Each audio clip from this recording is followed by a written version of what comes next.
got two big guns in Victorian politics, Phil Dalladakis and Tony Barry. Great to see you both. Thanks for coming here for today. And as I said, the only debate of the campaign, Phil, how do you see it in terms of the timing last week of the campaign and its significance? Yeah, look, I mean, obviously each leader is wanting to leave their mark on the debate, but really it's a risk management approach for both of them. Both the opposition leader and the Premier will want to make sure that there are no gaffes, nothing that will be repeated in the media. So I think what we'll see is a fairly conservative approach, and I think both leaders will try and land their blows on their key issues, but besides that, try and get out of it without having any red ink. That's interesting. So risk management on the one hand, but potentially momentum on the other. I think back to Anthony Albanese's effort up in Queensland during the federal election. Strong performance. He needed a bit of momentum. This forum gave it to him. Yeah. And these guys are confidence players. Leaders, all political leaders are confidence players. So a bad debate will rock their performance and potentially undo the final stretch. A great debate will see them sort of come home with a wet sail. Now, Matthew Guy is performing well in this campaign. Daniel Andrews is losing altitude. So Andrews will want to arrest that slide and have a good performance tonight. And as Phil said, risk management is going to be a big part of his strategy. What issues would you expect, Tony, to come up with the voters tonight?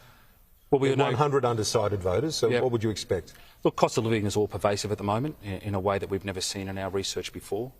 It is acute anxiety for all voters. But then, sort of other issues, and housing affordability underpins all that. It's their ability for millennials to get into the market, for Gen X to upgrade because they've got a growing family, and for boomers who want to see their children, get a financial security. So that sort of underpins everything. But you'd expect to see, your other sort of laundry list of issues, health, education, transport. One of the policies from the government that seems to have resonated, and probably off the back of that anxiety that Tony spoke about there, is the SEC reviving the State Electricity Commission. In part, it's a jobs program, but it's also one about energy and prices, isn't it? About the cost of living. Yeah, it is. But the cleverest part about the policy is it's also a significant environmental policy. So we're talking about having the government invest over $1 billion into renewable energy. We did this in the 2018 election. We had a significant policy about solar on roofs and batteries. And we never ever advertised it as an environmental policy because there was no need. It was a cost of living policy, it was a jobs policy, it was an industry policy. And the people that understood what it would do for the environment were well aware of that, so we didn't need to sell it as an environmental policy. So certainly, even though we're seeing significant play for the SEC policy as a cost of living policy, don't underestimate the importance that will be in terms of attracting the environmental vote as well, and reinforcing the credentials of the Premier and the government of ensuring that they've invested heavily in that space. It also, I'd like to get your reflections on that, Tony, because as a follow-on to your cost of living analysis, but it also seems to feed in to my read on it, a Premier and a government, understandably, given the last few years have been pretty tough, it's all forward-looking. It's all forward-looking. Well, I think probably Andrew's greatest vulnerability, apart from that policy, which as a piece of public policy is a piece of junk, but it's very populist and it's very, very popular in the electorate, and he's coming home with a wet sail on that. He's doing a lot of advertising on that. So into a policy, you give it a fail, politics, you give it a tick? I'd give it a big tick, yep. But as public policy, it's the 1990s, Got to start wearing Choose Life T-shirts, Since when have we ever had a Liberal support environmental policies? Yeah. Choose Life. So I think as a piece of public policy, it's terrible. But it does give him some agenda, because at the moment, I think he really lacks a third-term agenda. And I think in the absence of something to talk positive about, that's why we're seeing his numbers in free fall at the moment. One of the things that was announced before the last election, but continues to be an ongoing agenda, as you put it, is the suburban rail loop. Massive project, big loop around the city.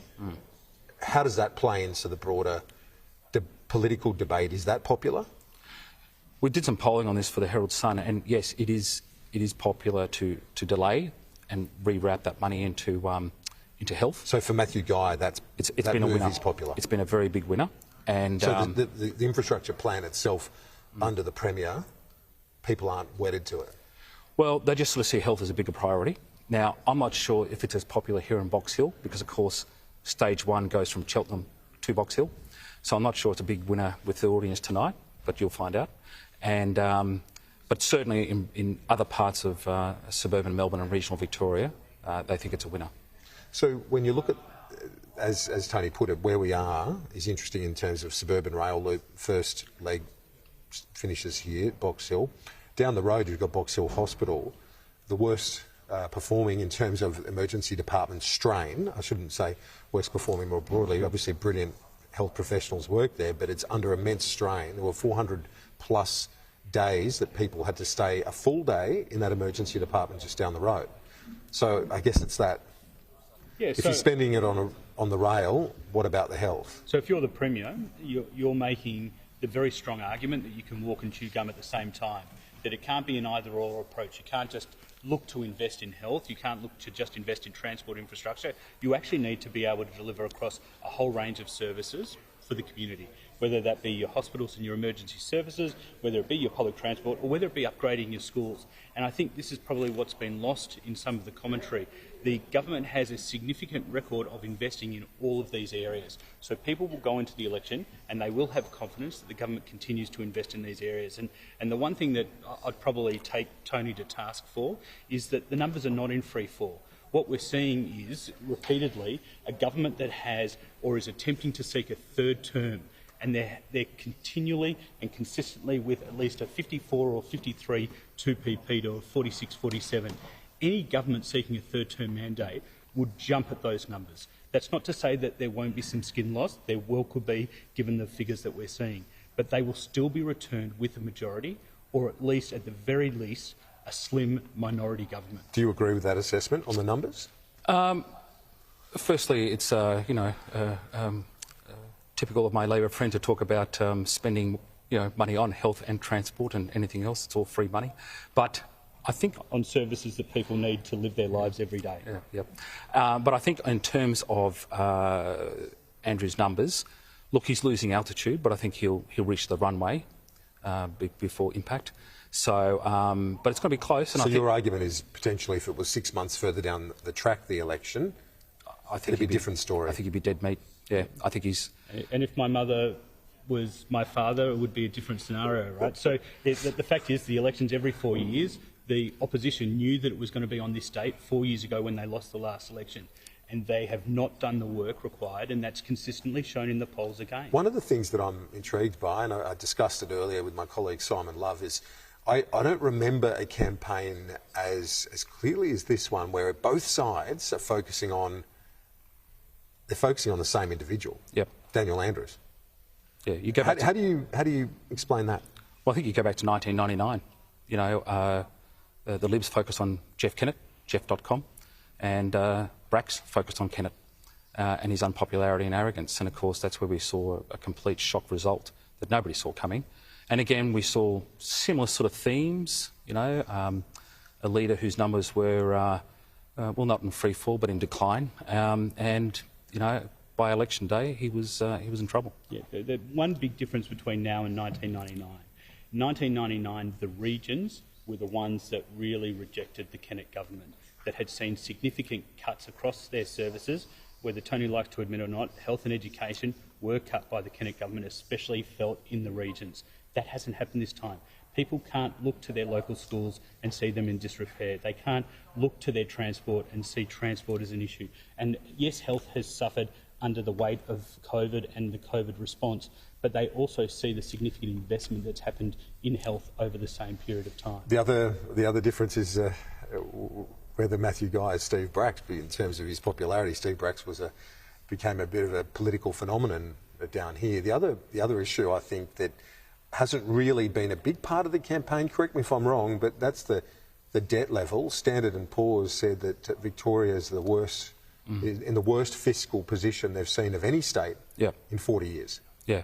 No, there has been a feature. There's been a lot of advertising about the combined debt of New South Wales, Queensland and Tasmania still doesn't equal Victoria's debt. So the ads have been focusing on that? Yeah, there has been a focus on that, and that is causing people concern because they intuitively know that, that is going to impact them personally at some point. Whether But both it be, sides spending a lot. Yes, yeah. No one's mentioning the surplus word, that's for sure. Which I think is a problem with the narrative of both sides at the moment. Your thoughts on that? On that debt issue? So debt isn't always bad. If you're using debt for your recurrent operational expenditure, then we've all got a problem. And what we've seen consistently is both the opposition and the government talk about using debt for effective construction and for capital works. But the problem will be, at some point in time, as Tony said, the government of the day will have to deal with the growing debt limit. Phil Dalladakis, Tony Barry, two great political minds to get their thoughts ahead of this debate. I appreciate it. Nice to see you both face to face. Good luck tonight. Thank you. Thanks, Kieran.